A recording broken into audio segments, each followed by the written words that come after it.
ನೀವು ಪ್ರತಿದಿನ ತಿನ್ನೋ ತರಕಾರಿಗಳು, ಗಿಡಮೂಲಿಕೆಗಳು ಸೂರ್ಯನ ಬೆಳಕಿಲ್ಲದೆ ಸತ್ತು ಹೋಗುತ್ತವೆ. ಆದರೆ ಭೂಮಿಯ ಮೇಲೆ ಒಂದು ವಿಚಿತ್ರ ಜೀವಿ ಇದೆ. ಅದು ಸಸ್ಯವೂ ಅಲ್ಲ, ಪ್ರಾಣಿಯೂ ಅಲ್ಲ. ಕತ್ತಲೆಯಲ್ಲಿ ಕೊಳೆತ ಜಾಗದಲ್ಲಿ ಹುಟ್ಟೋ ಈ ಜೀವಿ ಸೂರ್ಯನ ಶಕ್ತಿಯನ್ನೇ ತನ್ನ ದೇಹದೊಳಗೆ ಬಂಧಿಸಿ ಇಡಬಲ್ಲದು.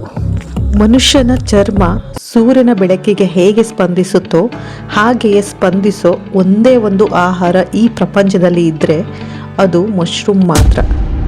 ಆದರೆ ಇಲ್ಲೊಂದು ಶಾಕಿಂಗ್ ಸತ್ಯ ಇದೆ. ನೀವು ಸೂಪರ್ ಮಾರ್ಕೆಟ್ನಿಂದ ತರೋ 90% ಮಶ್ರೂಮ್ಗಳಲ್ಲಿ 0 ವಿಟಮಿನ್ ಡಿ ಇರುತ್ತೆ. ಆದರೆ ಕೇವಲ 15 ನಿಮಿಷಗಳ ಈ ಒಂದು ಸಣ್ಣ ಟ್ರಿಕ್ ಬಳಸಿ ಈ ಮಶ್ರೂಮನ್ನು ವೈಟಮಿನ್ ಡಿ ಫ್ಯಾಕ್ಟ್ರಿಯಾಗಿ ಬದಲಾಯಿಸಬಹುದು. ಅದು ಹೇಗೆ? ಈ ವಿಡಿಯೋ ಮುಗಿಯುವಷ್ಟರಲ್ಲಿ ನಿಮ್ಮ ಅಡುಗೆ ಮನೆಯಲ್ಲಿರುವ ಮಶ್ರೂಮ್ ಬಗ್ಗೆ ನಿಮ್ಮ ಕಲ್ಪನೆಯೇ ಬದಲಾಗುತ್ತೆ. ಸೊ ಮಿಸ್ ಮಾಡದೆ ವಿಡಿಯೋನ ಕೊನೆ ತನಕ ನೋಡಿ. ಮೊದಲು ನಾವೆಲ್ಲರೂ ಅಂದ್ಕೊಂಡಿರೋ ದೊಡ್ಡ ತಪ್ಪನ್ನು ತಿಳಿದುಕೊಳ್ಳೋಣ.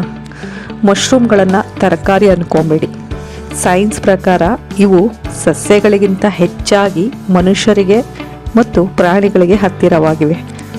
ಮರಗಿಡಗಳು ಸೂರ್ಯನ ಬೆಳಕಿನಿಂದ ಫೋಟೋಸಿಂಥಸಿಸ್ ಮಾಡಿ ಆಹಾರ ತಯಾರಿಸುತ್ತವೆ.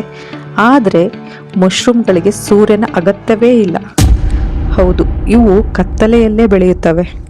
ಆದರೆ ವಿಚಿತ್ರ ಅಂದರೆ ಇವುಗಳಿಗೆ ಸೂರ್ಯನ UV ಕಿರಣಗಳು ಬಿದ್ದ ತಕ್ಷಣ ಇವುಗಳ ದೇಹದಲ್ಲಿ ಮನುಷ್ಯನ ಚರ್ಮದಲ್ಲಿ ನಡೆಯುವಂತಹದೇ ಬಯೋಕೆಮಿಕಲ್ ರಿಯಾಕ್ಷನ್ ನಡೆಯುತ್ತೆ. ಮಶ್ರೂಮ್ಗಳ ಕೋಶಗಳಲ್ಲಿ ಎರ್ಗೋಸ್ಟಿರಾಲ್ ಅನ್ನುವ ಒಂದು ಅಂಶ ಇರುತ್ತೆ. ಯಾವಾಗ ಇದರ ಮೇಲೆ ಸೂರ್ಯನ ಬೆಳಕು ಅಥವಾ UV ರೇಸ್ ಬೀಳುತ್ತೋ ಅದು ತಕ್ಷಣವೇ ವಿಟಮಿನ್ D2 ಆಗಿ ರೂಪಾಂತರಗೊಳ್ಳುತ್ತೆ. ಇಡೀ ಸಸ್ಯ ಸಾಮ್ರಾಜ್ಯದಲ್ಲಿ ಈ ರೀತಿ ಸೂರ್ಯನ ಬೆಳಕನ್ನು ವಿಟಮಿನ್ ಡಿ ಆಗಿ ಪರಿವರ್ತಿಸುವ ಏಕೈಕ ಜೀವಿ ಈ ಮಶ್ರೂಮ್ ಅಂದರೆ ಅಣಬೆ. ಇವತ್ತು ಪ್ರಪಂಚದಾದ್ಯಂತ 70%ಕ್ಕಿಂತ ಹೆಚ್ಚು ಜನರು ಸೈಲೆಂಟ್ ಕಿಲ್ಲರ್ನಿಂದ ಬಳಲ್ತಿದ್ದಾರೆ. ಅದೇ ವಿಟಮಿನ್ ಡಿ ಕೊರತೆ. ಹೌದು, ಆಯಾಸ, ಸುಸ್ತು, ಮೂಳೆ ನೋವು ಆಗಿರ್ಬೋದು, ಡಿಪ್ರೆಷನ್ಗೆ ಹೋಗುವಂತಹದ್ದು, ಇಮ್ಯುನಿಟಿ ಕಡಿಮೆ ಆಗೋದು, ಇದೆಲ್ಲದಕ್ಕೂ ಸೂರ್ಯನ ಬೆಳಕು ಸಿಗೋದಿರೋದೇ ಕಾರಣ. ಸೊ ಸಪ್ಲಿಮೆಂಟ್ ಮಾತ್ರೆಗಳನ್ನು ನುಂಗೋದು ಬರೀ ಒಂದೇ ದಾರಿ ಅಂದ್ಕೊಂಡಿದ್ದೀರಾ?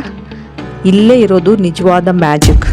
ನಾವು ಅಂಗಡಿಯಿಂದ ತರೋ ವೈಟ್ ಬಟನ್ ಮಶ್ರೂಮ್ಗಳನ್ನು ಸಂಪೂರ್ಣ ಕತ್ತಲೆಯಲ್ಲಿ ಬೆಳೆಸಿರುತ್ತಾರೆ. ಹಾಗಾಗಿ ಅವುಗಳಲ್ಲಿ ವಿಟಮಿನ್ ಡಿ ಶೂನ್ಯ. ಆದರೆ ಸೈನ್ಸ್ ಒಂದು ಅತ್ಯಂತ ಅದ್ಭುತವಾದ ಪ್ರಯೋಗವನ್ನು ನಿರೂಪಿಸಿದೆ. ನೀವು ಮಶ್ರೂಮ್ಗಳನ್ನು ಕತ್ತರಿಸಿ ಮಧ್ಯಾಹ್ನ 12ರಿಂದ 3 ಗಂಟೆಯ ನಡುವೆ ಕೇವಲ 15ರಿಂದ 30 ನಿಮಿಷ ಬಿಸಿಲಿನಲ್ಲಿಟ್ಟರೆ ಅವುಗಳಲ್ಲಾಗುವ ಬದಲಾವಣೆ ನಿಮ್ಮ ಹುಬ್ಬೇರಿಸುತ್ತೆ.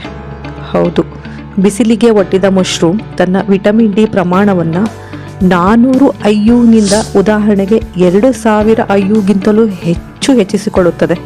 ಅಂದರೆ ಸೂರ್ಯನ ಶಕ್ತಿಯನ್ನು ತನ್ನೊಳಗೆ ಹಿಡಿದಿಟ್ಟುಕೊಳ್ಳುವ ಸೌರ ಬ್ಯಾಟರಿಯಂತೆ ಇದು ಕೆಲಸ ಮಾಡುತ್ತೆ.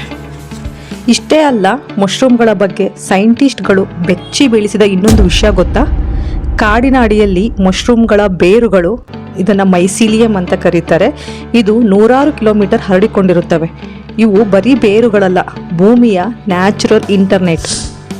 ಇತ್ತೀಚಿನ ಸಂಶೋಧನೆಯ ಪ್ರಕಾರ ಮಶ್ರೂಮ್ಗಳು ವಿದ್ಯುತ್ ಸಂಕೇತಗಳ ಅಂದರೆ ಎಲೆಕ್ಟ್ರಿಕಲ್ ಸಿಗ್ನಲ್ ಮೂಲಕ ಪರಸ್ಪರ ಸಂವಹನ ನಡೆಸುತ್ತವೆ.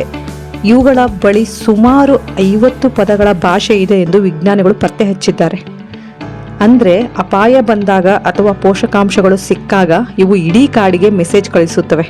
ಇಂತಹ ಅದ್ಭುತ ಜೀವಿಯನ್ನು ನಾವು ಬರೀ ಸಾರಿಗೆ, ಫ್ರೈಗೆ ಬಳಸುತ್ತಿದ್ದೇವೆ ಅಷ್ಟೇ. ಹಾಗಾದರೆ ಮುಂದಿನ ಸಲ ನೀವು ಮಶ್ರೂಮ್ ಅಡುಗೆ ಮಾಡುವಾಗ ಈ 3 ಹೆಜ್ಜೆಗಳನ್ನು ತಪ್ಪದೆ ಫಾಲೋ ಮಾಡಿ.